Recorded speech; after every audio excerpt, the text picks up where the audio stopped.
Okay, guys, today, 40 days, 40 tips, we are going to talk about something that most people don't pay attention to on the first cut, and that is your settlement statement.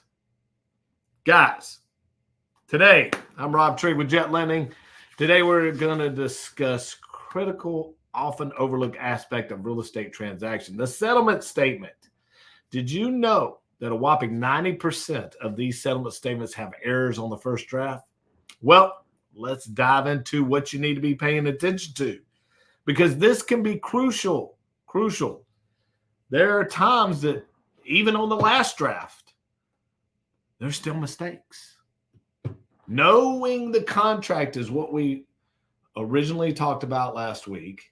Now, knowing what you pay for on the contract and what's on the settlement statement is the other thing you have to pay attention to. At the end, contractually, what did you agree to? Settlement statement or closing statement. What is on there that makes sense based upon the contract? So what is a settlement statement? A settlement statement, also known as a closing statement, is a comprehensive document that outlines all financial details of the real estate transaction, including fees, charges, credits. It is essential, the final financial checklist before the property changes hands. Important of accuracy. Accuracy is critical because any error, no matter how small, can lead to significant financial discrepancies and even derail the closing process. Common errors found in a settlement statement are incorrect amounts. These could be miscalculation of taxes, incorrect down payment, wrong loan payoff. Wrong loan payoff is often a big one. Miscalculating of fees. Fees may attribute to the wrong parties. For example, cost that should be covered by the seller might be incorrectly assigned to the buyer. Make sure you're paying attention to that. If the buyer has agreed, if the seller has, or vice versa, buyer seller has agreed to pay all closing costs, make sure that that is what is on the settlement statement. Missing creditor charges. Sometimes credits for things like repairs for or allowances may be omitted, or additionally, charges might be missed. Guys, if you have agreed to certain things contractually, amendment has to be done. Like, hey, we agreed that they were going to put a new roof on it before closing. Now, you as an investor are probably like, oh, well, why would they do that? Well, the roof has got holes in it. So you can negotiate, hey, look, I'm willing to do this, but right now I've got to put crews in there. I've got to get permits. I've got to get all this stuff. I'll do this, but you have got to put a roof on this thing prior to closing. It is something that is negotiated from time to time. That way it's less cost out of your pocket. And they may have, somebody that knows how to put a roof on very quickly, and boom, you got a brand new roof, and you don't have to worry about that as far as doing on your rehab because that was agreed contractually. Just throwing that in there. Some people negotiate doors. Some people negotiate all kinds of things. Clerical errors. Simple mistakes like typos, incorrect dates, wrong property description can cause issues. What kind of issues you're probably saying? Guys, if the address is spelled wrong on your closing documents or any of your closing documents, make sure that it's also in your loan paperwork, because if it's wrong on one, it might be wrong on the other. Guys, you got to pay attention to this. I'm telling you.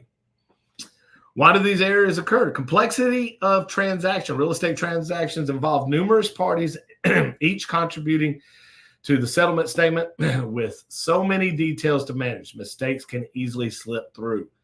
Review. You've got to make sure you review. And if you don't understand it, call your lender. Make sure that they go over it with you. That way, y'all both have a comprehensive understanding of what's going on. Now, the lenders can only speak to, most of the time, can only speak to their fees that are on that settlement statement. Anything else you'll have to address with either, i.e. the seller, or B, the title company, and say, why was this fee put on here? Okay? Last minute changes and adjustments often occur close to closing, leading to rush updates. that may not be thoroughly reviewed. Guys, don't be in such a hurry to close a transaction that you miss out on $2,000-$3,000 that the title company is going to take from you. Human error. Human error is a big thing. We all make mistakes. I make them every day. Try not to, but at the end of the day, I do make them. Manual data entry increases the risk of error, and even experienced professional can make mistakes. Just stated that. Steps to identify and correct errors. Review thoroughly. Go through the settlement statement line by line. Compare it with your original agreement, meaning your contract, and ensure all numbers and details match up. Cross-check with your agent. Make sure your agent and your lender, you're cross-checking these things. Have your real estate agent and attorney review the documents. They are familiar with these forms and can spot discrepancies more easily.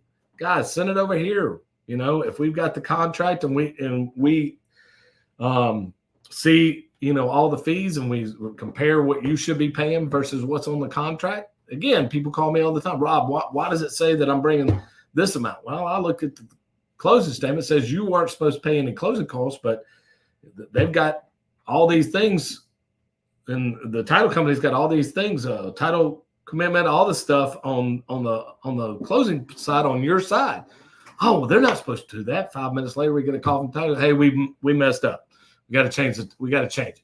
Hey, end of the day, help the client save money, and if we can do that for you, it's important. Communication. Guys, communication is key in this industry. Don't text, don't call, don't send an email. Make sure you go in person. And if you can't, make sure you call. You know, that way you can sit down with the title agent and sit down and say, hey, look, before I sign these documents, we got to make sure that this is correct. All right. It's money that's on the line. And if you can't make it in person, at least do a phone call. Don't text or email. Things can really get misconstrued. Okay. Communication with all parties. Ensure that any changes and corrections are communicated to all relevant parties, including your lender, title company, and other parties' agents. Make sure that your insurance is always on the HUD statement because it has to get paid, especially with a hard money lender. Make sure it's on there and it's a line item. Insurance is a big thing. If you got flood, make sure it's on there as well.